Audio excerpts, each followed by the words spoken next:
Chers entrepreneurs, peut-être vous vous posez la question quand il faut commencer la chaîne YouTube et en fait par quoi commencer à créer une chaîne professionnelle. On parle d'une chaîne professionnelle bien évidemment.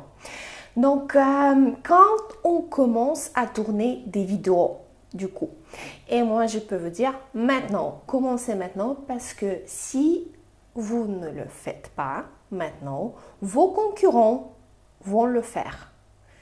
Et dans 6 mois, dans 1 an, vous allez regretter. Donc faites-la maintenant, ne perdez pas le temps.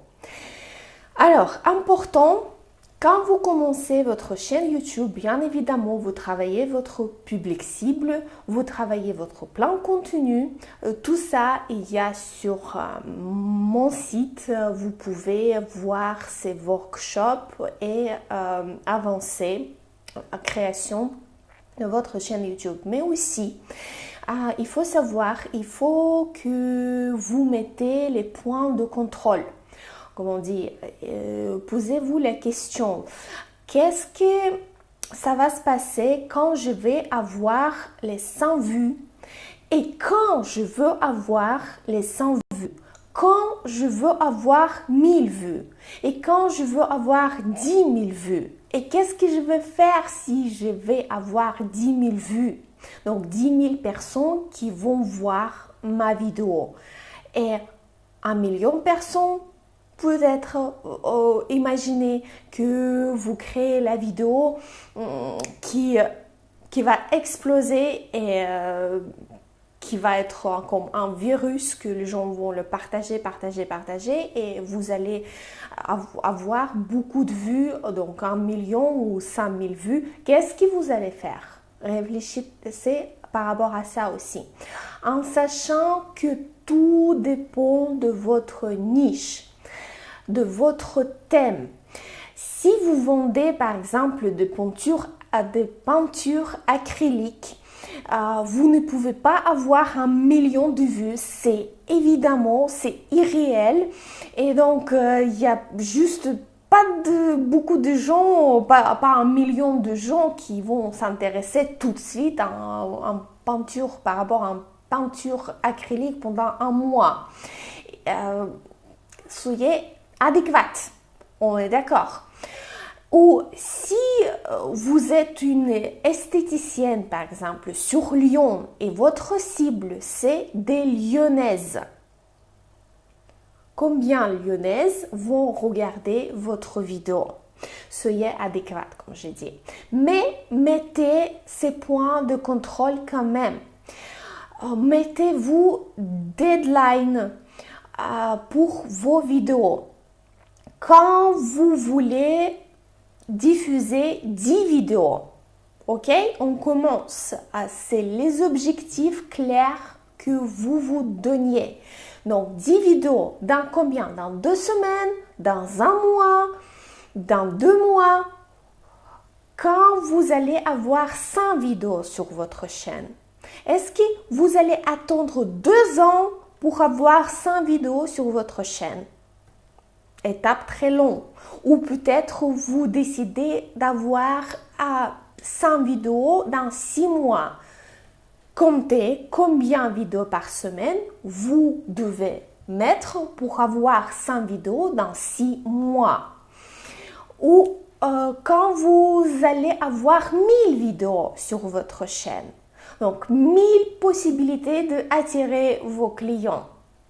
Quand vous aurez avoir 100 abonnés, quand vous voulez avoir 100 abonnés, 1000 abonnés, quand vous voulez avoir 10 000 abonnés, c'est tout ça, c'est les points de contrôle, les petits objectifs qu'on nous donne et on travaille dans cette direction.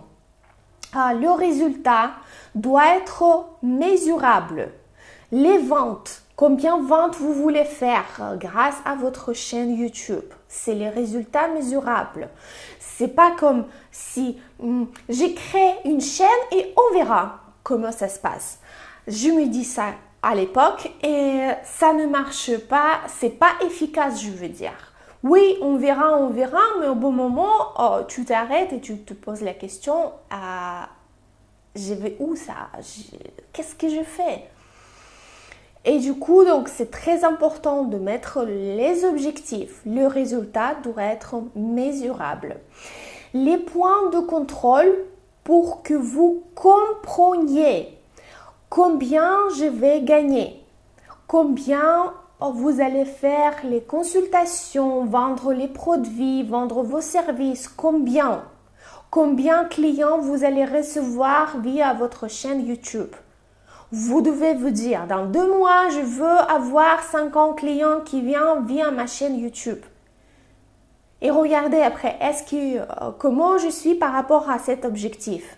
Et pas en l'air quoi. Ouais, on verra. Oh, si les clients viennent, tant mieux quoi. Mais il est où votre objectif? Votre point de contrôle. Pour que vous compreniez aussi suite à laquelle action vos clients viennent, suite à laquelle vidéo vos clients viennent. C'est analytique, les données analytiques sur YouTube que vous allez utiliser. Quand vous allez poster vos vidéos, quand je pourrai effectuer les ventes grâce à mes vidéos, de quelle qualité, pourquoi, pour qui, à quel besoin je réponds, à quelle question de mon client je réponds. Qui est responsable pour faire le montage, pour faire le tournage? Qui fait le tournage, le montage, optimisation, etc. Oui, au début, c'est vous. Mais après, quand vous allez déléguer les tâches, qui va le faire?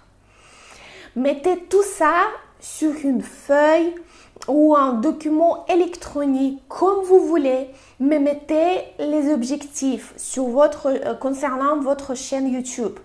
Décrivez vos objectifs plus clairement possible. C'est votre checklist. Qu'est-ce qu'il faut faire pour créer votre chaîne YouTube. Et là, la direction est faite. Et bien sûr, vous travaillez votre plan continu, votre public cible par rapport, c'est en parallèle en fait. Il y a des objectifs et vous connaissez bien votre public cible et vous avez votre plan continu. Voilà, faites votre chaîne. N'attendez pas trop, sinon vos concurrents vont le faire, comme je dis. Au revoir. Et je dois dire, bien sûr, abonnez-vous, mettez des likes parce que ça va m'aider à augmenter cette vidéo pour que les autres entrepreneurs puissent le voir. Et je vous motive, je vous encourage, faites des vidéos, faites de votre chaîne. L'espace francophone de YouTube manque des experts, des vrais experts et pas n'importe qui font des vidéos. Je te jure.